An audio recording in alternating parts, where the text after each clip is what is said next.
very first movie after he came to America in 1968, Hercules in New York, also called Hercules Goes Bananas, in which Arnold co-stars with a really lame nightclub comic and plays Hercules visiting New York against Zeus's wishes. Arnold's English was so bad that they had to dub his voice. Anyway, it should be fun. Right now, though, we're going to watch Halloween 2, which is a pretty good sequel to the film that started it all, John Carpenter's Halloween. The interesting thing about this film is that it takes place the same day as the original Halloween. The original film ends a little before dawn. This one starts out with the paramedics coming to take Jamie Lee Curtis to the hospital and pick up Michael Myers' body, or they think they're going to pick up Michael Myers' body. And this is also one of the best musical scores that John Carpenter ever wrote. That Halloween theme, that is one of the scariest things. John Carpenter wrote, produced, did the music for this one, but he didn't actually direct it. So I don't want to give it away, so I'll just reel off those drive-in totals and we'll get to it. We have 13 dead bodies, 1 naked breast. I swear we do. Watch for it. Throat slitting, throat stabbing, 1 motor vehicle chase with explosion, claw hammer to the head, 1 strangulation, scalding water to the face, knife to the forehead, needle to the ear, exploding stuntman, 4 stars. Check it out. We'll be here continuing to diddle around like we know what we're talking about. Go. You know what they should have? It's Jason and Freddy and Michael Myers all in the same movie, like a tag team match. You know, Halloween the 13th on Elm Street meets Abbott and Costello, something like that, with Richard Roundtree as the police commissioner. Back to Monstervision host Joe Bob Briggs and Halloween 2 on TNT.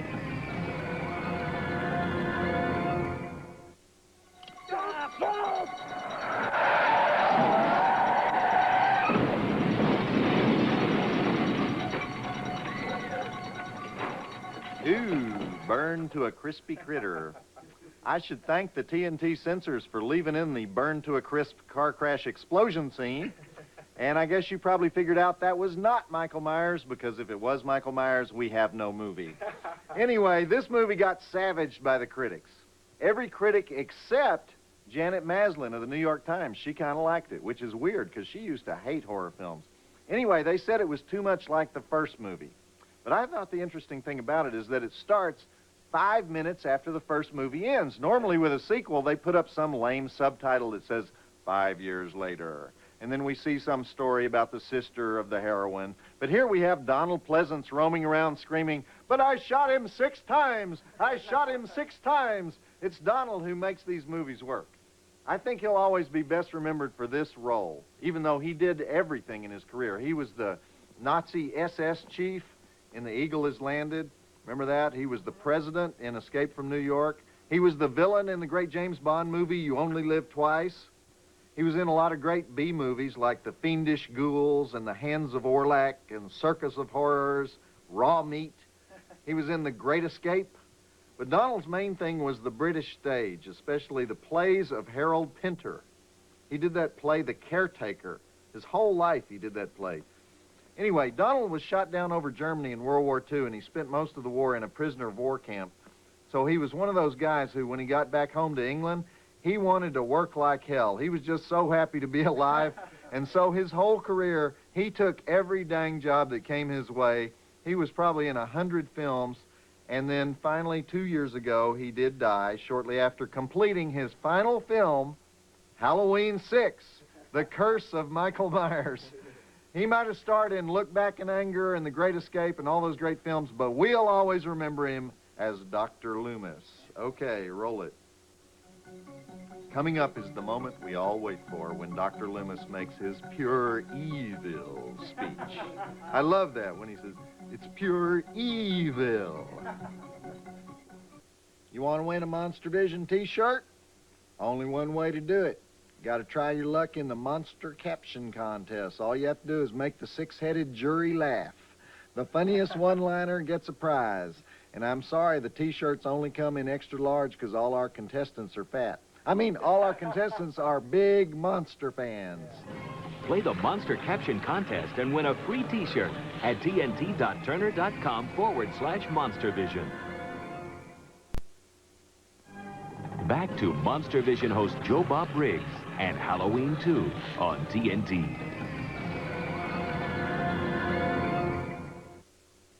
Did you notice how they edited that cussing scene? Jimmy says, every other word you say is either hell or damn. Every other word you say is either hell or damn. Why do I think there's an extra hell in there? And then Brad says, well, sorry, I guess I just up all the time. Sorry. I guess I just up all the time. Why didn't they make him say, sorry, I guess I just hell up all the time? Or sorry, I guess I just damn up all the time? See, I've figured it out. The TNT censors don't like cuss words that can be used as verbs, which means you can never show a good Jack Nicholson or Jack Warden movie on TV, because they are the experts in the art of transitive verb declarative sentences, if you know what I mean, and I think you do.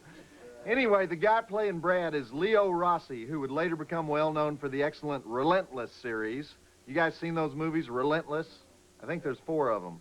And the actress playing Karen is Pamela Susan Shoop, daughter of the actress Julie Bishop. 2 generations of fine B-movie filmmaking, but who gives a hell, right?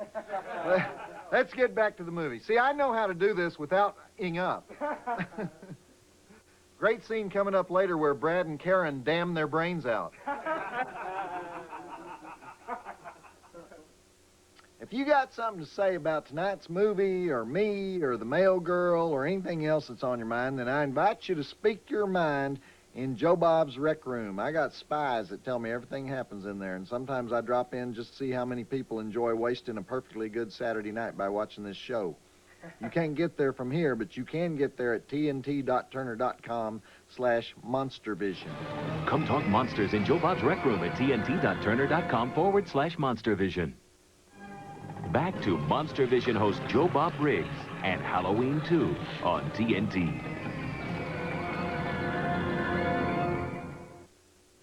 The old claw hammer to the head trick, illustrating one of the 10 first principles of horror, namely rule number 8, if you're fat, you must die. It's an ironclad rule in a horror flick. John Carpenter didn't really want to make this movie, and he didn't direct it. The producers kind of forced him to make it, and then at the last minute he was brought in to fix it, because they apparently didn't like the version that Rick Rosenthal, the director, turned in. Now, Rick Rosenthal's an interesting guy. He's one of these artistes. You know, in college, he majored in economics and government, but then he went traveling around Italy, and he had this religious experience while watching shipbuilders in Via Reggio. And he said, that's what I must do. I must fashion metal with my hands, like the shipbuilders. So he became a metal sculptor, and he went to Harvard to sculpt metal and paint. And then in 1973, he turned in his thesis at Harvard on videotape. He was the first guy at Harvard ever allowed to do a videotape thesis. And so he thinks, great, videotape thesis, I'm a filmmaker, that's what I'll do.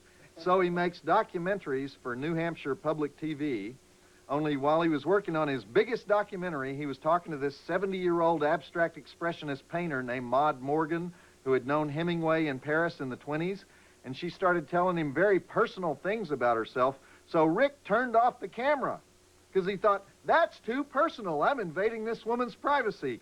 Well, that should have been a clue, Rick. But no, he continued on to the American Film Institute's Center for Advanced Film Studies, and he made a short film called Moonface that nobody understood. Then he made a 30-minute psycho killer flick called The Toyer, and John Carpenter's agent saw it and talked to him, and Rick told the agent how he wanted to work with light and form. He wanted to make movies in the manner of pre-von Sternberg German expressionism. So the agent says, you want to direct Halloween 2? And Rick goes, perfect! So while you're watching it, you'll notice there's a lot of stuff in hallways. The guy loves hallways and windows and shafts of light and people running up and down corridors at oblique angles. And now you know why he did it that way. Okay, roll it. Pre-von Sternberg German expressionism in a Halloween movie. You know, there are some things that are more scary than Michael Myers. Back to Monstervision host Joe Bob Briggs and Halloween 2 on TNT.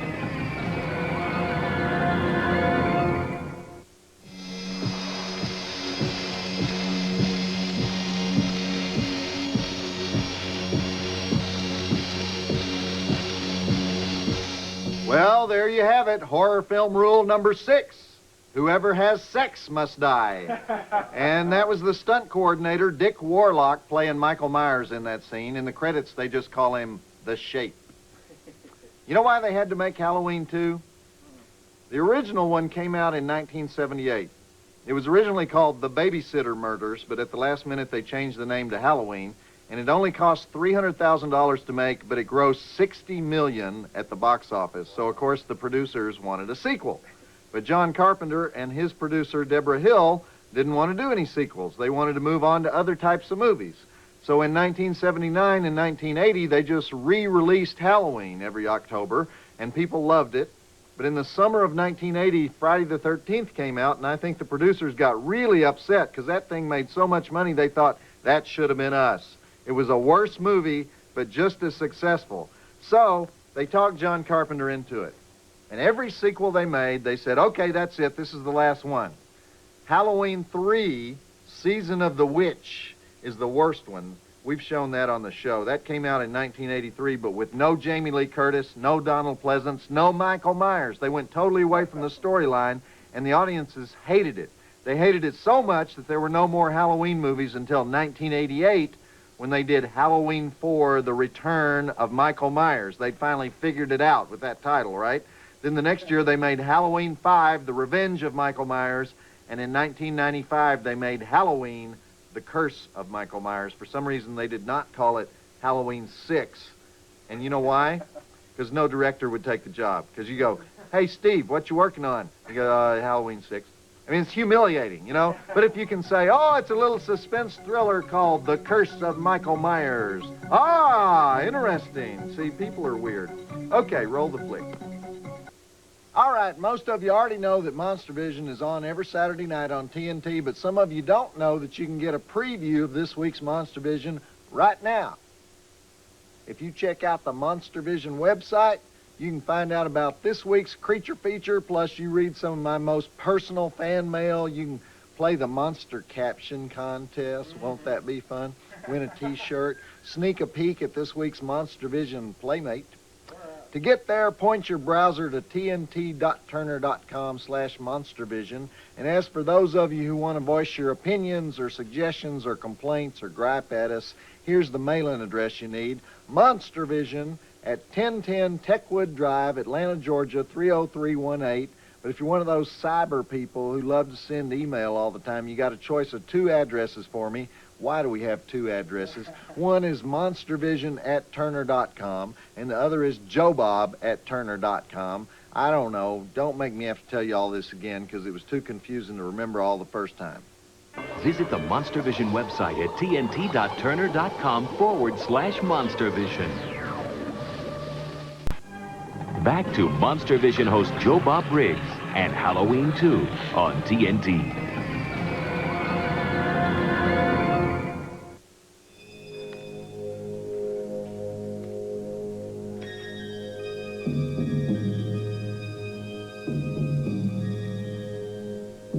That's the Baroness Hayden Guest, limping down the hallway, cowering in her hospital gown, whimpering as she falls asleep on the floor. Did you know that's what you have to call Jamie Lee Curtis now?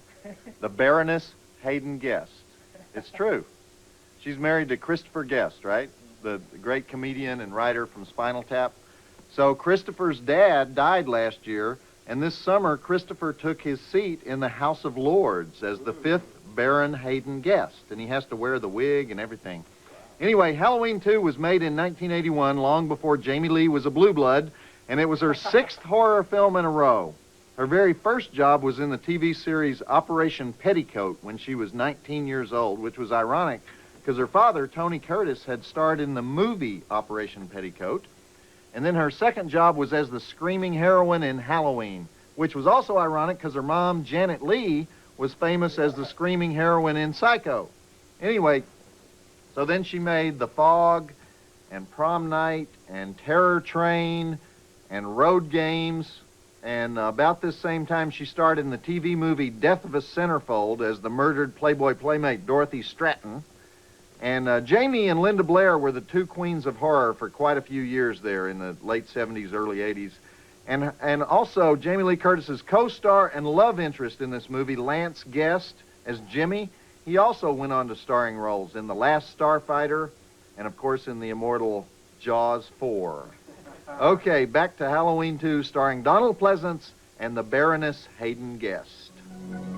Jaws 4 is the one where Michael Caine goes on vacation in the Bahamas, so the shark follows his airplane from Massachusetts to the Bahamas so he can eat him down there. The shark follows the whole family wherever they go on vacation. It's a stalking shark.